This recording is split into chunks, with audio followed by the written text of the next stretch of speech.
So in this video, I'm going to be showing you how to make a simple knot ring using just basic tools. So let's get started. So I'm going to use some silver wire that is 1.1 millimeters or 16 gauge. And for my torch, I'll be using a propane plumber's torch. I'm just going to heat the wire a bit to anneal it to make it soft enough for us to bend. After heating it, you can just quench it in some water so we can use it right away. So now all you have to do is tie a basic loose knot, and this is pretty much why you have to anneal it to make it soft enough for you to bend and manipulate like this.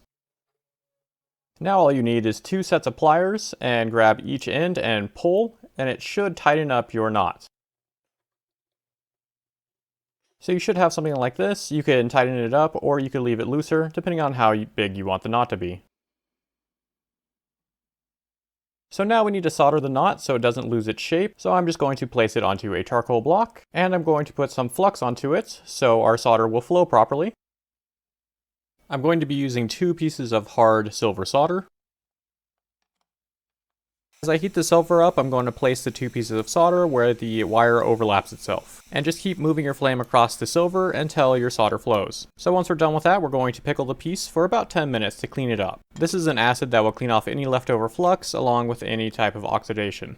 Once you take it out of the pickling solution, you want to rinse it off before handling it. Your metal should be soft now after soldering it, so you can start straightening out your band and getting it ready to turn into a ring. To do this, I'm just using a flat hammer on a flat piece of metal and kind of working it into a straight line. Now we want to make sure that we have a flat edge on the shortest part of the wire. So to do this, I'm going to be using a miter cutter vise and a file. This makes it so you can get perfectly flush ends to any piece of metal. And don't worry if you didn't pick up the name of any of the tools I'm using, I'll have links to everything in the description. Once we have that done, we need to take some measurements and do a little bit of math, but don't worry, I'm going to walk you through it so it should be pretty easy. All you have to do is measure the size of the ring that you need in millimeters, which is 18 millimeters for my size 8 ring, and the thickness of the metal that we're going to be using, which is the 1.1 millimeters of our wire. And just add those 2 together and it'll give you 19.1 millimeters. You're going to multiply this by 3.14 and it'll end up with your total length that you need of wire to make a ring in that size, which is going to be 59.97. So with my calipers, I'm going to move them to the 59.97 or close enough and lock it in place. And you just want to hook your calipers to the side that we just flattened out and scratch the other side to mark it. So now with your metal marked, you can cut it off with a pair of side cutters and make sure that the flat part of the side cutters is facing your knot. So after doing that, we're going to have to clean this up using our miter cutting vise because there's a little bit of a burr here and we need it to be perfectly flat.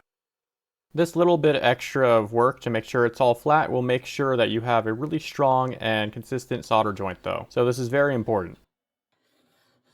So with that done, we can finally start rounding this into a ring shape.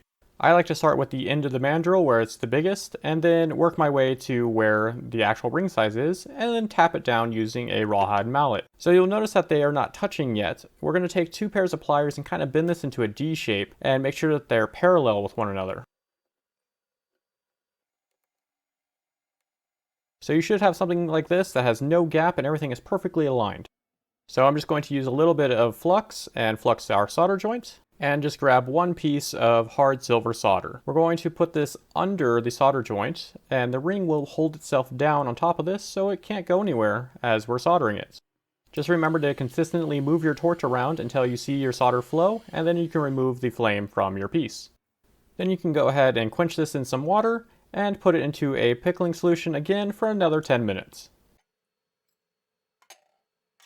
Go ahead and remove it from your pickling solution and rinse it off like you did before.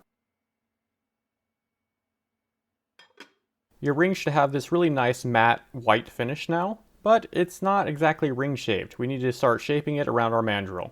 Go ahead and slide your ring onto the mandrel as far as it'll go without you forcing it, and go ahead and start tapping it with the rawhide mallet. It helps to hold it in place by keeping 1 finger on the knot part and hammering around it. Be careful not to smash your finger though. So once you have it completely round with no gaps between it and the mandrel, and it's the right size, we're going to have to flatten it out because it's a little wavy.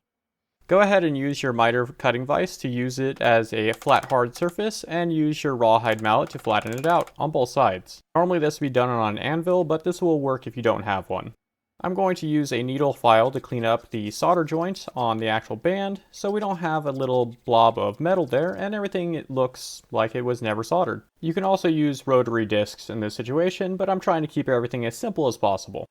So once I have everything to my liking, it's time to do a little bit of polishing. You're going to want to wear some eye protection and a mask. I'm going to use this yellow polishing pad on my flex shaft, but you can use your Dremel if you have one of those. I also highly suggest getting the finger guards that I have because everything is going to get really hot. And I'll be using Fabuluster for my polishing compound. So as you can see, it kind of throws stuff everywhere, and this is why you're wearing a mask and eye protection.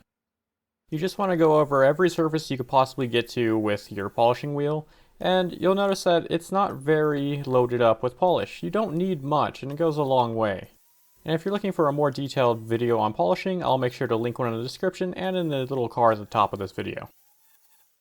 So now I'm going to switch over to a nylon brush and load it up with the same polishing compound. This will be able to get into more of the nooks and crannies of everything, and you'll be able to polish up the inside of the ring as well. You'll notice that I keep reloading the nylon brush. It loses its polishing compound really fast, so you have to keep reloading it.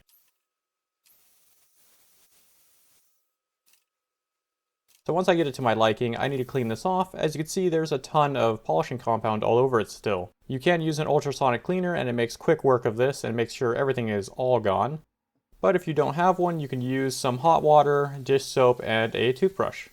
Doing it this way takes a bit longer, and you have to make sure that you get into every place you can to get all of the polishing compound out, because you don't want to sell a ring that still has polishing compound in it and have it turn your client's finger black. But after all of that, here's the finished ring. So this is a very simple ring to make that looks like it's way more complicated than it really is. And as you can see, you can use basic hand tools to make it. So if you found this video to be helpful, leave a like. If you have any questions, leave a comment, and subscribe to my channel for more content like this every week. See you guys next time. Bye.